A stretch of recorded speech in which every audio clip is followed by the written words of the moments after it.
Bueno, vamos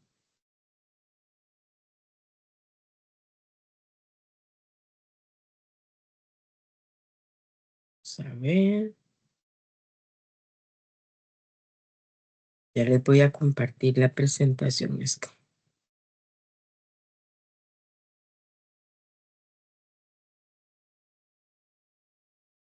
Bueno, lo que vamos a hacer, muchachas, es si tienen alguna duda, tal vez las pueden ir apuntando y al final, cuando yo termine de hablarles de neurociencia, yo les resuelvo todas las dudas con todo gusto, ¿verdad? Como para no ir cortando y que se vaya interrumpiendo el proceso. Bueno, bienvenidas. Hoy vamos a hablar de neurociencia, ¿verdad? Entonces, primero vamos a hablar un poco de cómo funciona nuestro cerebro, ¿verdad? Que es el encargado de recibir los estímulos que llegan tanto del exterior como del interior de nuestro cuerpo. La neurociencia se ha enfocado en eso específicamente, ¿verdad? Yo me imagino que ya en lo que ustedes han logrado leer, han visto que la neurociencia lo que nos dice es que nosotros aprendemos, ¿verdad? A través de nuestros sentidos y que eso es lo que tenemos que prácticamente activar en nuestros estudiantes para que ellos puedan aprender. Hace mucho tiempo, en concepciones muy viejillas, se hablaba de ser visual, auditivo, kinestésico. Hoy la neurociencia viene a decirnos que no, que en realidad nosotros utilizamos todos los sentidos para poder procesar la información. Entonces dice que cada persona va a interpretar el mundo a partir de precisamente los sentidos, lo que ve, lo que siente, lo que huele, lo que oye y toca. Y que esa interrelación de estas percepciones con su mundo interno es lo que nos hace aprender, incluso generar experiencia, ¿verdad? Entonces, a través de los sentidos, lo que vamos a hacer es captar información, procesarla e interpretarla. Les voy a poner un ejemplo. Si en este momento escuchamos un timbre, inmediatamente captamos el estímulo, es un timbre. Será entonces el timbre de la puerta, será un timbre que tenemos en el teléfono, será el timbrecito que hace el microondas, ¿verdad? Entonces, en el momento de procesar la información, decimos, ah, no, eso es la puerta, porque el del celular suena de una forma, el del microondas suena de otro. Entonces, inmediatamente la interpretamos y vamos a dar una respuesta. En este caso, ir hacia la puerta, a abrir, a ver quién es el que está tocando el timbre y viene de visita, por decirlo de alguna forma. ¿Verdad? Entonces, así es como nosotros vamos captando la información. Si estuviéramos en un lugar, por ejemplo, donde está oscuro y vemos una pequeña luz, de un pronto a otro pensamos, ¿será un foco? ¿Será una candela? Alguien estará haciéndonos señales con una luz específica, en aquel lugar si hay luz y aquí no, etcétera. Mientras nos vamos arrimando y vamos viendo más de cerca la luz, entonces empezamos a procesar, ¿no? Es una luz muy blanca o es una luz muy tenue o está muy a la distancia, etcétera. Y empezamos a sacar nuestras propias conclusiones. Entonces, de acuerdo a estos estímulos, nosotros vamos a generar conclusiones y de ahí tomar decisiones, ¿verdad? De qué es lo que vamos a hacer o qué es lo que va a pasar cuando vemos esas luces. Dice que también el cerebro es, como decir, el órgano principal, ¿verdad? Que nos hace mantenernos vivos. Todo lo que hacemos, pensamos y sentimos tiene que ver con procesos cerebrales que responden a funciones específicas. Entonces, la neurociencia las clasifica en tres grandes grupos, que son sensitivas, que es todo aquello que recibimos a través de nuestros órganos sensoriales. Lo procesamos e integramos en formas de percepciones. ¿A qué se refiere esto? Por ejemplo, si yo escucho el sonido de, pensemos un perrito ladrando y le tengo miedo a los perros, ¿verdad? Porque entonces ya en una experiencia previa me mordieron o me asustaron. Es muy probable que cuando yo procese toda esa información y lo integre a mis percepciones, yo digo, uy, qué miedo, ¿a dónde está el perro? ¿Verdad? En la parte motora, dice que el cerebro controla movimientos voluntarios e involuntarios del organismo. Voluntarios, ¿cuáles podrían ser? Por ejemplo, que yo mueva mis manos y yo digo, voy a indicar una dirección, voy a mover mi cuerpo hacia un lado y para el otro. Involuntarios, ¿cuáles serían? Por ejemplo, el latido de nuestro corazón. Yo no puedo decirle a mi corazón, deje de latir porque yo voy a probar que si usted deja de latir, puedo seguir. La respiración también es voluntaria e involuntaria, perdón, en algún momento la podemos hacer voluntaria. Por ejemplo, si nos vamos a sumergir en el agua en una piscina, yo aguanto el aire y me meto, ahí la convertí en voluntaria. El parpadear también es involuntario. En este momento, si yo les preguntara a todos los que nos están acompañando, ¿cuántas veces han parpadeado? Probablemente ninguno de ustedes tenga la respuesta. Porque no sabemos cuántas veces hemos parpadeado a lo largo del día.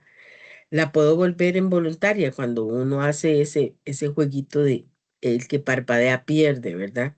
Eso podría ser. En la función integradora del cerebro dice que este genera actividades mentales como el aprendizaje, la memoria y el lenguaje. Entonces, cuando yo puedo generar eso, cuando alguien me lo enseña, me lo dice, lo verbaliza, yo lo puedo guardar. Vamos a poner otro ejemplo aquí. Yo le enseño a un niño una botella, pero si no le digo qué es, para él será solamente algo con que jugar, algo que tirar, algo que adentro tiene un líquido, pero no sé qué es. Pero si yo le doy eso y le digo, es una botella, tiene una tapa, si se la quitas, el agua que está dentro se puede regar, pero también si se la quitas con cuidado, te puedes tomar esa agua. Entonces, vean qué interesante, porque entonces ustedes me están enseñando algo, le están poniendo nombre a todo lo que significa botella, agua para tomar, ¿verdad? Y entonces yo empiezo a guardar en mi memoria y empiezo a hacer un almacén de datos. Ese almacén de datos es sumamente importante porque en otro momento, si yo soy un niño pequeño y ustedes me dicen, vaya, tráigame la botella, ya yo voy y busco una similar a la que ustedes me habían enseñado. O me dan la botella y me dicen, tome la botella, ¿quiere tomar agüita? Entonces yo voy a quitarle la tapa para tomar agua, ¿verdad? Entonces, ese almacén de datos es sumamente importante porque es la base de nuestra memoria y es la base de nuestro aprendizaje. Se dice que sin lenguaje no hay aprendizaje, ¿verdad? O que este se puede ver muy rezagado si no se hace. Aquí les voy a hablar un poquito de anatomía de nuestro cerebro. Esta parte es muy interesante porque es lo que nos va a permitir a nosotros, como futuros docentes, poder planear y poner todo ese cerebro a trabajar. Y no solo como pensábamos hace mucho tiempo, solo una parte del cerebro está trabajando.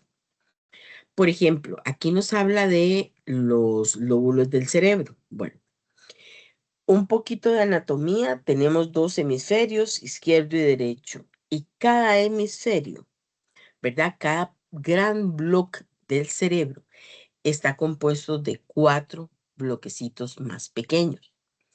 Tenemos el lóbulo frontal, que tiene que ver con todo lo que es el control de la conducta, la toma de decisiones, la planificación en el sentido de decir qué voy a hacer en esta tarde, qué voy a hacer en esta semana, cómo voy a calendarizar mi mes.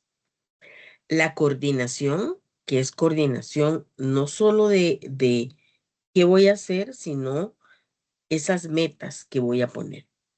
La ejecución de diferentes tareas y también tiene que ver con nuestras emociones. El lóbulo temporal es el que tiene que ver con aprendizaje, memoria y audición. Y vean que es interesante porque es el que está más cerca de nuestro oído. Tenemos el lóbulo parietal, que es ese de color rosadito, donde guarda sensaciones como la temperatura, el tacto, el gusto, el olfato y la presión. ¿Cuál presión? La que sentimos en nuestro cuerpo. A veces nos ponemos algo y usted dice, uy, qué apretado que me quedó, ¿verdad? Gracias al lóbulo parietal, ustedes sienten esa presión en el cuerpo. Y tenemos el lóbulo occipital, que es el que está encargado exclusivamente de todo lo que es la visión. Y dentro de ellas el color, la forma, el tamaño, la distancia a la que está eso que estamos viendo. Entonces, ¿para qué esta breve clase de anatomía? Para que ustedes vean en una actividad cómo yo puedo integrar y poner a trabajar todo mi cerebro. Pensemos que ustedes de un pronto a otro llegan a su clase y llevan una lámina de un paisaje. Ok, entonces presentan y dicen, esto es un paisaje. Inmediatamente el lóbulo occipital va a captar la imagen, pero el temporal dijo, escuchen, es una imagen. En ese momento, en mi mismo lóbulo temporal va a decir, un paisaje y voy a pensar en ese almacén de cosas que tengo guardadas, de qué está compuesta. Montañas, árboles, flores, puede ser que hayan animales, una casita, etcétera. Y el lóbulo parietal nos puede decir, ¿te acordás cuando fuimos a ese lugar? Aquel olor que había como a zacate recién cortado. Y el lóbulo frontal nos va a hacer tomar decisiones y preguntar a dónde está ese lugar tan específico. O decir, uy, ese paisaje me hace sentirme súper bien, como relajado, lindísimo. Entonces vean que con solo esta lámina yo desperté a todo mi cerebro para trabajar. Pero ¿qué es lo que tengo que hacer? Precisamente eso.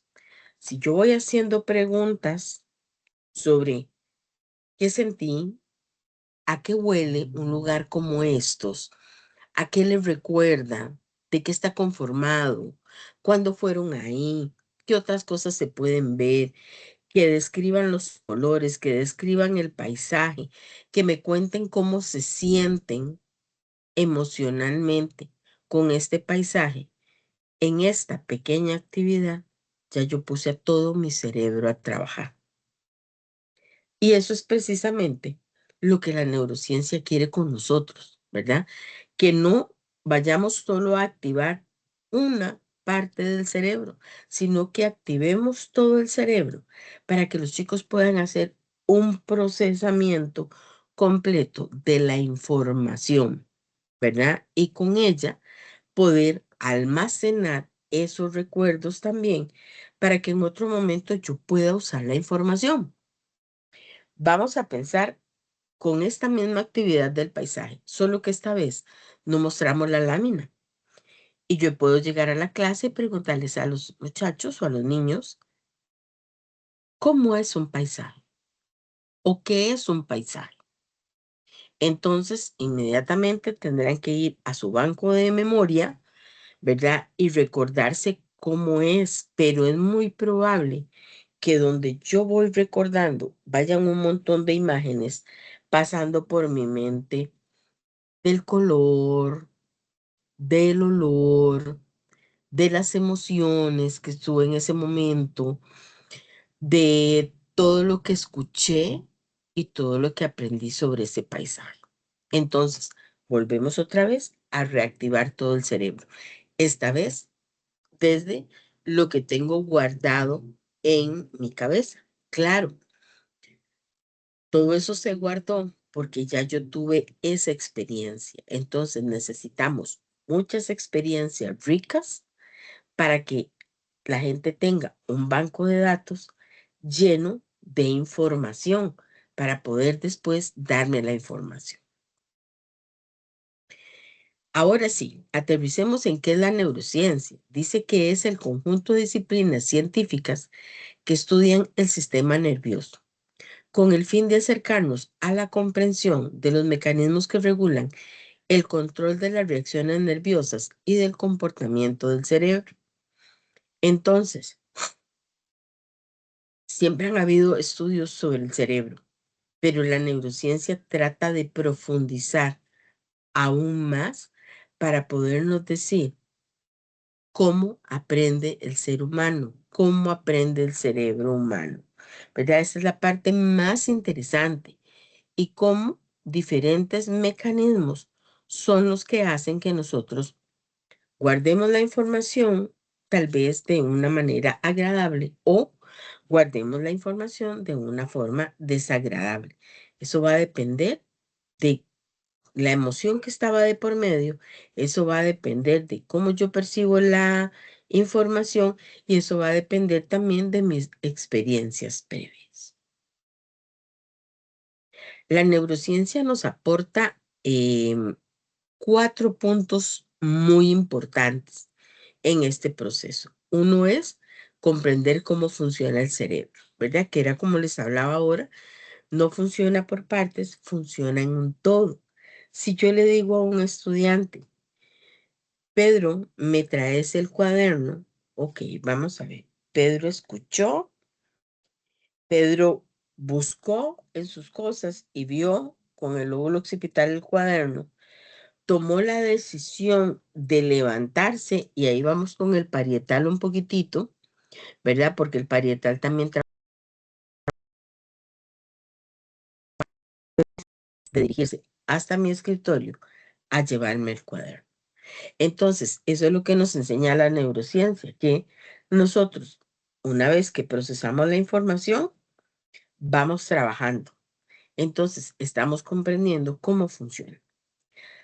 También la neurociencia nos dice que las emociones son una parte importantísima del aprendizaje.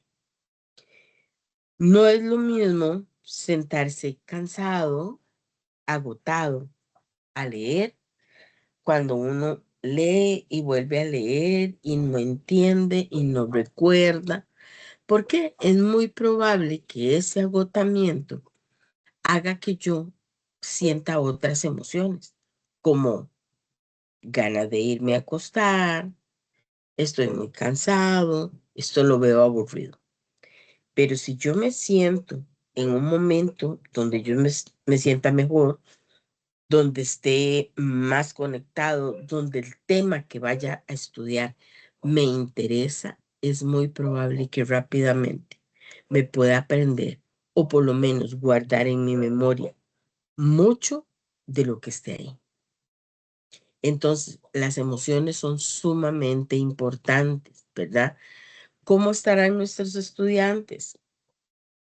Si están muy bajoneados, habrá que activarlos primero antes de enseñarles algo, porque de otra manera explicaremos todo el día y los chicos no lograrán captar con tanta facilidad. Otra cosa importantísima que nos dice la neurociencia es aprendemos experimentando.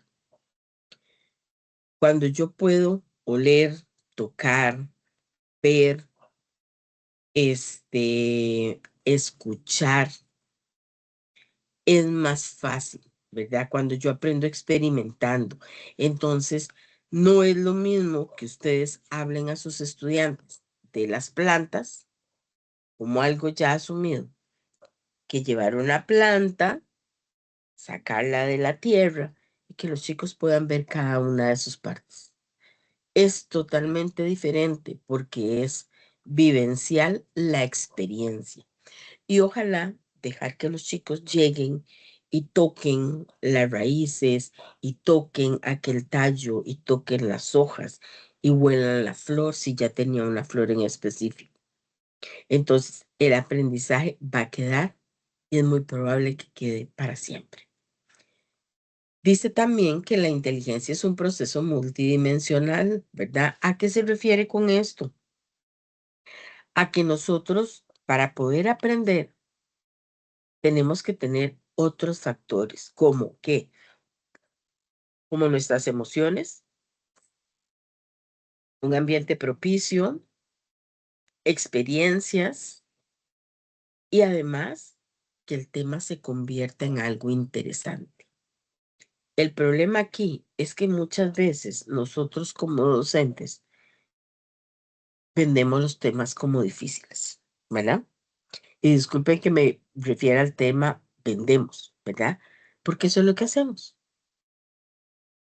Muchachos, niños, el tema de hoy es muy difícil. Necesito que me pongan atención. Con solo que digamos difíciles, hay una barrera inmediatamente que bloquea y va a decir en los cerebros de los chicos, es difícil, no lo puedo aprender. Si yo, cuando voy a enseñar, le digo a los chicos, hoy traigo un tema interesantísimo y que les va a servir en muchas cosas en la vida. Por ejemplo, para no llegar tarde a un lugar, para saber cuánto tiempo tengo que meter un queque al horno, para saber cuánto tiempo tengo que calentar algo, para saber a qué hora me voy a ver con mi mejor amigo, para saber a qué hora es mi programa favorito. Eso es un reloj. Y entonces, primero les digo, ¿para qué va a ser necesario? ¿Cuántos de nosotros hemos aprendido diferentes cosas y en tiempo escolar nunca le vimos el sentido? Hasta hoy que somos adultos, nosotros decimos para eso servía. Entonces, hagámoslo diferente. Vendamos el proceso primero como algo importante para la vida y después introducimos el tema. Un tema que me gusta mucho en este sentido, ¿verdad? No sé cuántos de ustedes habrán tenido problemas con las matemáticas, pero para muchos a veces las matemáticas se vuelven un poquito difíciles o densas. ¿Por qué? Porque los docentes nos dicen eso. Es un tema difícil, al final nunca lo entendimos, ¿verdad? Por ejemplo, pensemos en las fracciones. Ay, es que ¿para qué sirven las fracciones? Para un montón de cosas. Si tenés un sándwich y tenés 4 amigos y lo querés repartir, ¿cuánto le toca a cada uno? La cuarta parte, un cuarto. Entonces, partimos el sándwich en 4 y tenemos 4 cuartos que hacen la unidad, porque si los pongo todos juntos, wow, es todo el sándwich, pero por separado es solo un cuarto del sándwich, ¿verdad? Entonces no sirve para repartir, no sirve para cocinar. Cuando de un pronto a otro revisamos una receta y me dice media taza de harina, que será media taza. Ah, ok. Entonces, si una taza completa, media es la mitad, ¿verdad? Y así los podemos ir llevando con muchísimos otros temas, ¿verdad? Pero me gusta referirme a veces a las matemáticas porque siempre es el tema como más denso para nosotros. ¡Ay, matemáticas, qué difícil! ¿Verdad? Igual en español, ¿para qué quiero aprender los sustantivos? Porque es importante saber que todo tiene un nombre. No todo se llama cosa, no todo se llama chuncha, ¿verdad? Entonces todo tiene un nombre y esos nombres se llaman sustantivos. Y así podría hablarles toda la tarde de diferentes temas para que nosotros veamos la importancia de este proceso multidimensional. Entonces, si yo logro entender por qué yo estoy aprendiendo algo en específico, es más fácil que para mí esté desde un punto de vista emocionalmente más interesado y que además quiera hacer muchas conexiones en mi cerebro, porque entonces lo puedo asociar con otras cosas que aprendí.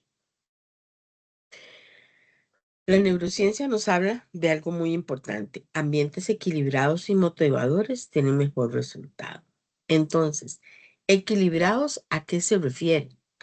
A un ambiente donde yo tenga un entorno, tanto físico como social y emocional, donde el niño, la niña se sientan bien, donde yo sea alguien que soy un mediador, un facilitador, y no solamente aquel que impone conocimiento.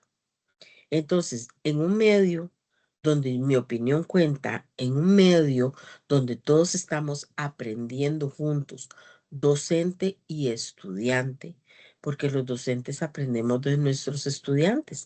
Ellos tienen una vivencia diferente a la nuestra. Entonces, esto hace que el ambiente sea más equilibrado, que sea un ambiente más asequible, donde yo pueda levantar la mano y cualquier duda es válida. Eso es importante, porque entonces conecta con mis emociones y yo puedo aprender. También la neurociencia nos dice que sería tan importante que en los primeros años de vida, ¿verdad? Y yo les diría que también siempre, lo que pasa es que sé que por estructura y por tiempo y por contenidos, a veces no podemos sacar tanto tiempo para que los chicos tengan contacto con la naturaleza. Pero, por ejemplo, ¿por qué no enseñar matemáticas en el patio de la escuela? ¿Por qué no enseñar ciencias en el patio de la escuela? ¿Por qué no enseñar español en el patio de la escuela? Mientras los chicos escriben con un pedazo de tiza, un pedazo de carbón en el planché escolar, en una cera, ¿verdad? Y desde ahí podrían dibujar las plantas que se encuentren en la escuela, podríamos también salir y no va a ser lo mismo explicar las partes de la flor, desde las flores que hay en el jardín de la escuela, ¿verdad? O en algunas macetas de la escuela, a hablar de la flor con una lámina, ¿verdad? Entonces, algo más vivencial, algo más motivador. Además, ese contacto con la naturaleza, aparte de poner a los chicos y chicas en movimiento, también les ayuda mucho a el proceso de poder memorizar, ¿verdad? Entonces, es vital poder memorizar desde un proceso más natural. Dice también aquí que para poder madurar, es decir, crear nuevas redes neuronales, el cerebro necesita experiencias nuevas.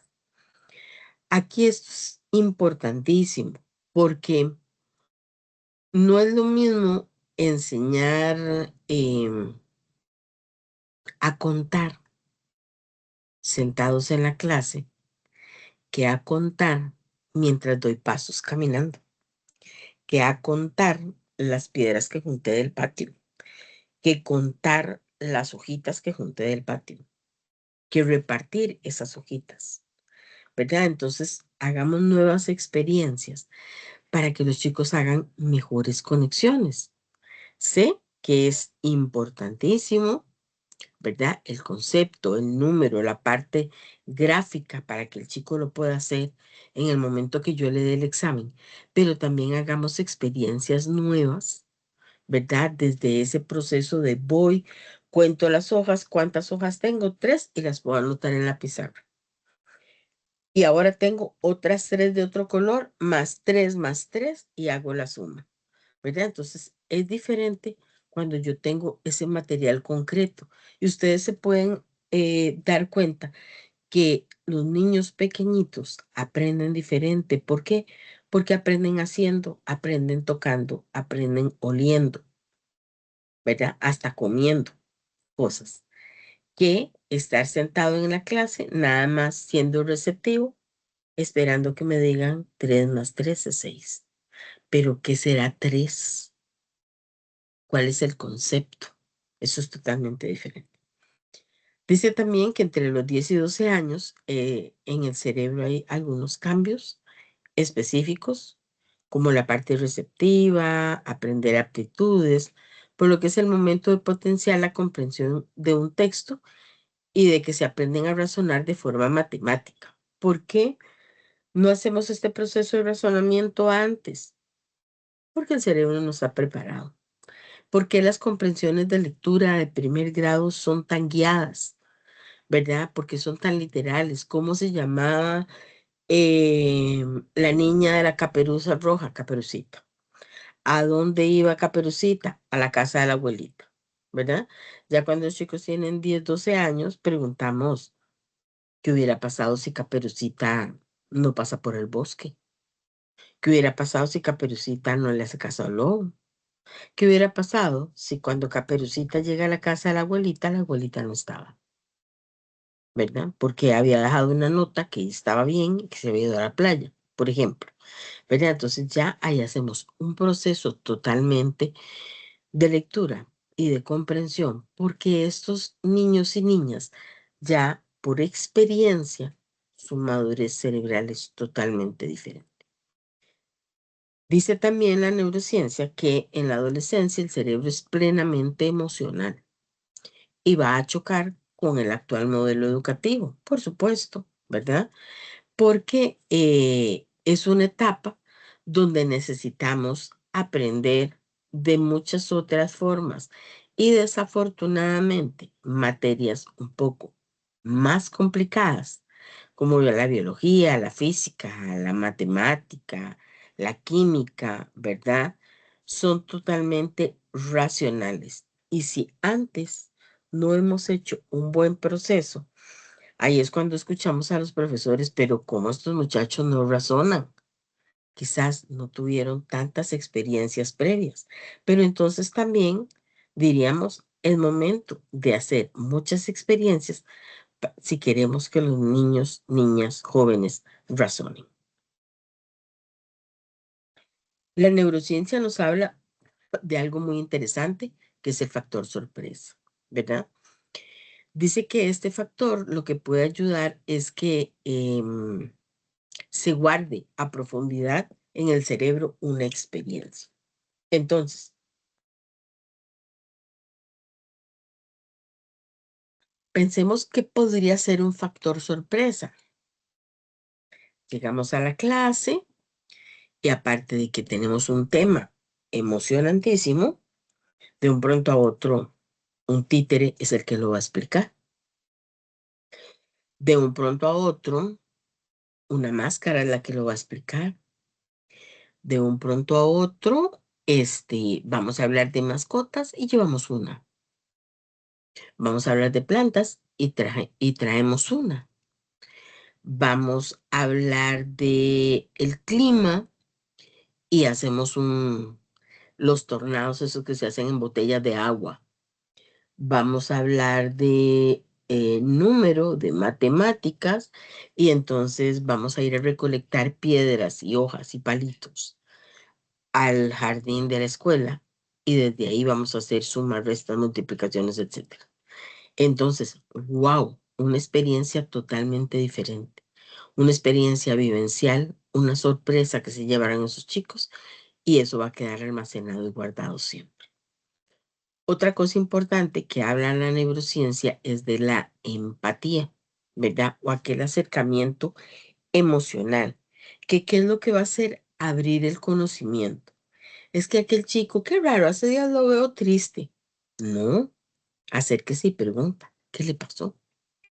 ¿Por qué estás triste? ¿Por qué si siempre participabas hoy no quieres participar? ¿Por qué hoy te veo como cabizbajo? ¿Por qué te veo los ojitos llorosos? ¿Verdad? Eso también es importante porque eso, aparte de ser empático, abre la puerta y la otra persona se da cuenta que también es importante para nosotros. Dice que algunos expertos afirman que si las clases fueran más vivenciales, podría impartirse más conocimiento en menos tiempo. Ven qué importante que es eso, ¿verdad? Más conocimiento en menos tiempo. ¿Por qué? Porque los chicos estarían, ¿verdad? Ahí, listos, esperando nuestra clase, esperando todas aquellas experiencias para poder hacerlo mejor. Nos habla de emociones y del cerebro y dice que las emociones condicionan el funcionamiento de nuestro cerebro y los estados de ánimo modulan las funciones cerebrales superiores. ¿Cuáles son esas funciones cerebrales superiores? El lenguaje, la toma de decisiones, la memoria, la atención y la percepción. Entonces, si yo no veo necesario el lenguaje, no hablo.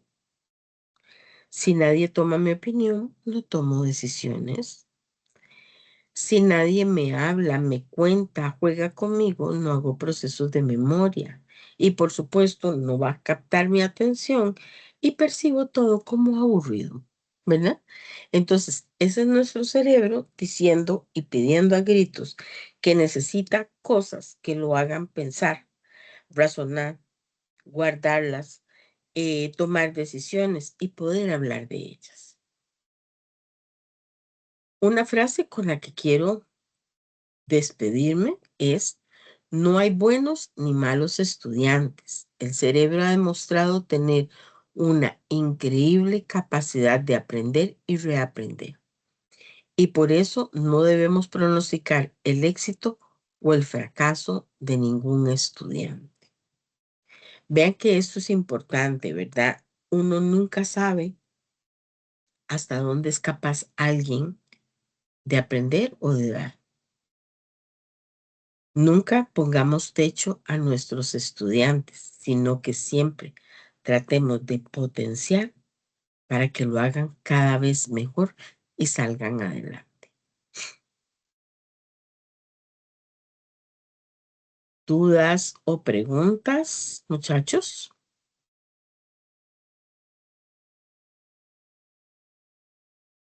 Sobre el tema que acabamos de desarrollar.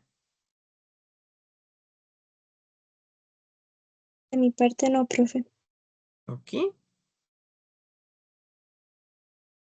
¿Alguna dudita que tengan sobre trabajos próximos a entregar?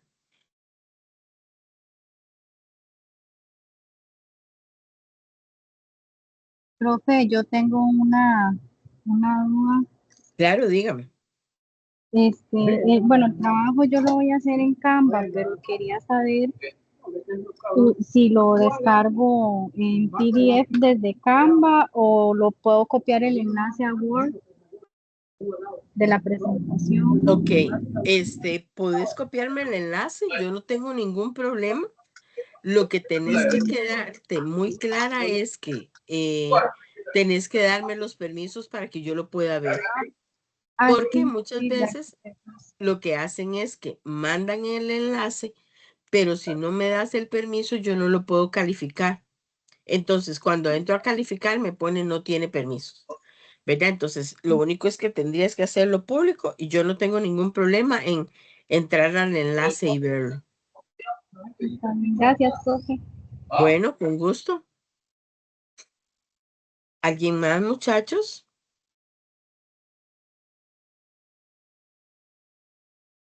Bueno, decirles que todavía, bueno, mi grupo es el grupo 1, ¿verdad? Porque hay como 7, 8 grupos. Entonces, mi grupo es el grupo 1, todavía estoy, calificando, ¿verdad? No he terminado de calificar. Entonces, para que sepan, vamos a contestarle aquí a Valeria, que dice, vamos a ver, si lo descargo de Canva en PDF, ¿lo puedo enviar así? Sí. ¿Verdad? Si lo puedes enviar así, siempre y cuando, si es un video, tenés que descargarlo en forma de video, ¿verdad? Si es lo que se pide. Si no, lo descargas así y ahí se puede ver perfectamente, ¿verdad? Entonces, lo que tienen que tener cuidado es si hacen en Canva un video, hay que descargarlo como video para que yo lo pueda ver. Si es que van a mandar el enlace, recuerden ponerme los permisos para que yo pueda también, ingresar y podérselos calificar. Vamos a ver, Jaylin está escribiendo.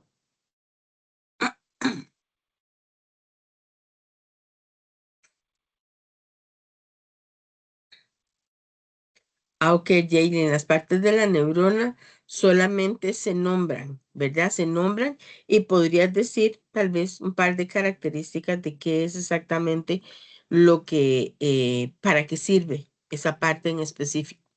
¿Verdad? Si es que guarda toda la información, si es la que permite hacer conexión con otras neuronas, que también es importante, ¿verdad? Porque lo que les toca ahora es hacer como el diario del cerebro, entonces como yo puedo hacer esas conexiones con otras partes, también va a ser importante que lo anotes ahí. Con mucho gusto, Jaylin. Bueno, muchachos, fue un gusto estar aquí con ustedes.